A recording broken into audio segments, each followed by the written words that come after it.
اور آپ یقین کریں کہ ہمارے جو کچھ ججز ہیں جن سے ہماری اس موضوع کے اوپر بات ہوئی، لازمی سی بات ہے ہر بندہ سامنے نہیں آنا چاہتا، لیکن بیہائنڈ دا کرٹن ضرور بات ہوتی ہے، تو وہ بھی پریشان ہوتے ہیں اور سوچتے ہیں کہ یار یہ کیا ہو رہا ہے، یہ بہت بڑی زیادتی ہو رہی ہے۔ السلام علیکم ناظرین، میں ہوں کیس علی میر اور آپ دیکھ رہے ہیں اللہ ٹی وی۔ امید کرتا ہوں آپ سب لوگ خیریت سے ہوں گے، دنیا کے جس کونے میں ہوں گے۔ جی ہاں، بچی کا 7واں خط جو ہے وہ بھی منظر عام پر آ گیا ہے، اور یہ جو 7واں خط ہے یہ اس نے تہس نہس پھیر کے رکھ دینی ہے ظہیر گینگ کی۔ اینی ہاؤ جو اس میں چیزیں ہیں وہ تو ظاہری سی بات ہے، جب بچی عدالت میں جائے گی اور اپنا بیان دے گی تو انشاءاللہ اس کے اندر سب کچھ بتائے گی کہ کیا ہوا اور کیا نہیں ہوا، اور مسلسل ہم لوگ جو 8-9 ماہ سے باتیں کر رہے ہیں اور جو خدشات پیش کر رہے ہیں وہ ہمارے بالکل ٹھیک ہیں، لیکن جو سب سے زیادہ تکلیف دہ اور دردناک باتیں جو اپنے باپ کو یاد کرتی ہے اور لیٹر میں یہ چیز لکھتی ہے کہ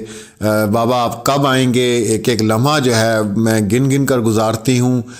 آپ کی باتیں بہت یاد آتی ہیں، آپ کا چہرہ جو ہے وہ ہر وقت سامنے رہتا ہے، اور دل کرتا ہے کہ وقت کی جو گھڑیاں ہیں وہ میں آگے کر لوں تاکہ جلدی سے وہ وقت آئے کہ میں اپنے گھر جا سکوں۔ یہ وہ تمام چیزیں ہیں، یہ وہ تمام باتیں ہیں جو بچی نے اپنے خط میں لکھی ہیں، اور یہ خط سیو بھی ہوں گے، لازمی سی بات ہے، عدالت میں بھی پیش کیے جائیں گے اور بچی اپنا بیان بھی دے گی، اور وہ تمام چیزیں آپ کے سامنے آئیں گی، جس کو رپورٹ کرتے ہوئے ہمیں تقریباً 9 ماہ ہو گئے ہیں، اور ہم اسی موقع پہ آ کے کھڑے ہوئے ہیں کہ اس بچی کے ساتھ جو کچھ ہوا ہے اور اس کے لیے ہمیں انصاف چاہیے، اور یہی اس کے والدین چاہتے ہیں، پورا پاکستان چاہتا ہے، بلکہ اوورسیز پاکستانی جو پوری دنیا میں اٹیچ ہیں، ایک فیلنگ بن گئی ہے اس واقعے کے ساتھ، اور جو فیلنگز مہدی بھائی کے لیے ان کی فیملی کے لیے جڑ گئی ہیں، کیونکہ والدین کی فیلنگز تو ایک جیسی ہوتی ہیں، چاہے وہ جس مرضی فرقے سے ہوں، جس مرضی مذہب سے ہوں، جہاں مرضی سے ان کا تعلق ہو۔ آپ بلکہ جانوروں کو بھی دیکھ لیں، اور جانور کس طرح اپنی اولاد سے محبت کرتے ہیں وہ بھی آپ لوگوں کو پتہ ہے۔ تو یہ اللہ کی طرف سے دی گئی ایک نعمت ہے اولاد کی، اور والدین سب سے بڑی نعمت ہوتے ہیں۔ تو اب جو آخری خط ہے، جو باتیں ہم تک پہنچی ہیں اور ہمیں پتہ چل رہا ہے کہ یہ جو 7واں خط ہے یہ ایک طرح کا بیان ہی ہے، کیونکہ اس کے اندر وہ تمام چیزیں بیان کی گئی ہیں کہ جو اس کے ساتھ ہوتا رہا ہے، اور جو ظلم ان لوگوں نے کیا ہے وہ بھی انشاءاللہ سامنے آئے گا، اور عدالت میں ضرور یہ بیان دے گی اور بتائے گی، اور انشاءاللہ پریس کانفرنس کا، کیونکہ جب تک یہ مسئلہ حل نہیں ہوتا، بچی خیر و عافیت سے اپنے گھر نہیں جاتی، تب تک یہ معاملات نہیں ہو سکتے پریس کانفرنس والے۔ دوسرا، اس بچی کو صرف اتنا ہی کہہ سکتا ہوں کہ بیٹا آپ کے والد تو ہیں ہی، کھڑے ہیں، والدہ بھی آپ کی کھڑی ہیں، اور انشاءاللہ پورا پاکستان آپ کے ساتھ کھڑا ہے اور کھڑا رہے گا انشاءاللہ جب تک آپ کو انصاف نہیں ملتا۔ دوسرا، ہمارے سب کے سر آپ کے سامنے جھکے ہوئے ہیں، اس لیے کہ شاید اس طرح کا انصاف پاکستان میں ہوتا جو فوری طور پہ ایک معصوم بچی کو اپنے والدین سے ملا دیتا۔ کاش ہمارے نظام میں رشوت لینے کی ایک جو لعنت پڑی ہوئی ہے وہ نہ ہوتی۔ کاش کوئی بھی اس کیس کو دیکھ رہا ہے، چاہے اس کا تعلق کسی بھی محکمے سے ہے، چاہے اس کا تعلق کسی بھی عہدے سے ہے، وہ ایک دفعہ صرف اتنا سا سوچ لیتا کہ اس کی جگہ اگر میری بیٹی ہوتی تو میں کیا کرتا۔ ہم لوگوں کے اندر یہ احساس تھا، ہم جتنے لوگ، چاہے وہ یوٹیوبرز تھے، چاہے وکلا بھائی ہیں میرے، کوئی بھی آپ کے لیے بولا تو اللہ نے اس کو اتنا نرم دل دیا تھا، اس کا دل ایسا بنایا تھا کہ اس نے ایک لمحے ضرور سوچا کہ خدا نہ خواستہ اگر یہ بچی میری ہوتی تو کیا ہونا چاہیے تھا۔ یہی وہ احساس ہے جو ہمیں پیچھے اس کیس سے نہیں ہٹنے دے رہا۔ یہ ہماری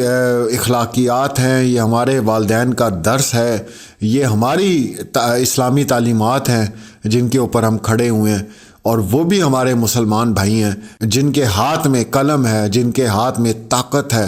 وہ بھی اللہ کا نام لیتے ہیں، وہ بھی ایک ہی رسول کو مانتے ہیں۔ پتہ نہیں ایک لمحہ ان کے دل میں یہ خیال کیوں نہیں آتا کہ ان کی بیٹی اگر ہو اس بچی کی جگہ پر تو وہ کیا کرتے۔ کاش اس ایک کاغذ کے ٹکڑے میں، جو جعلی کاغذ کا ٹکڑا جس کو نکاح نامہ کہا جاتا ہے، پیسے نے اتنی جان نہ ڈال دی ہوتی کہ سب کے منہ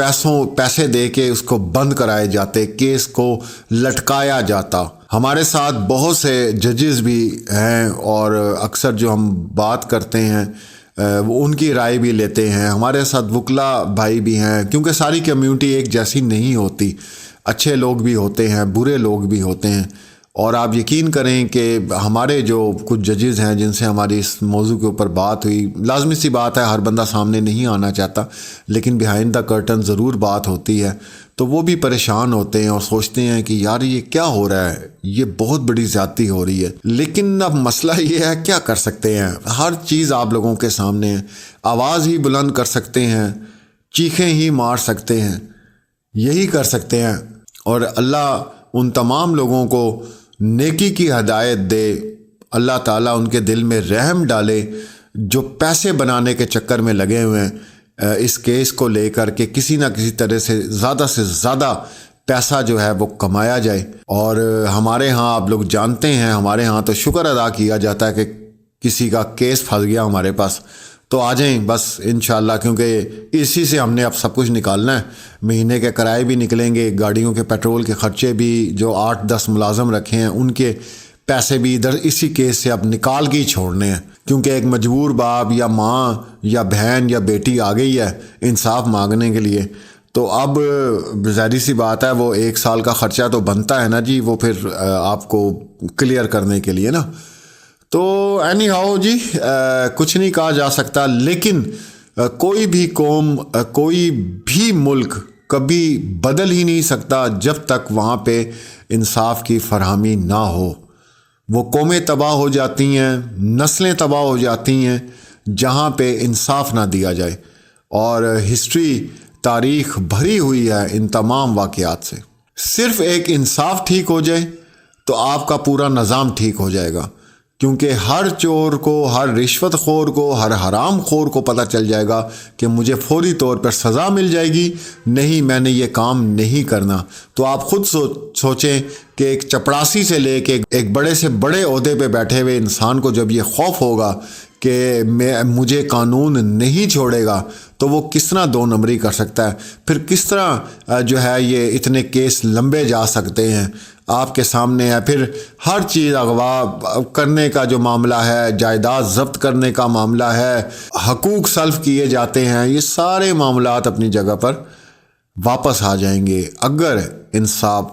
وقت پہ فراہم کیا جائے پاکستان کے اندر. ابھی مزید اس کے اندر لوگوں نے کتنا کھانا ہے اور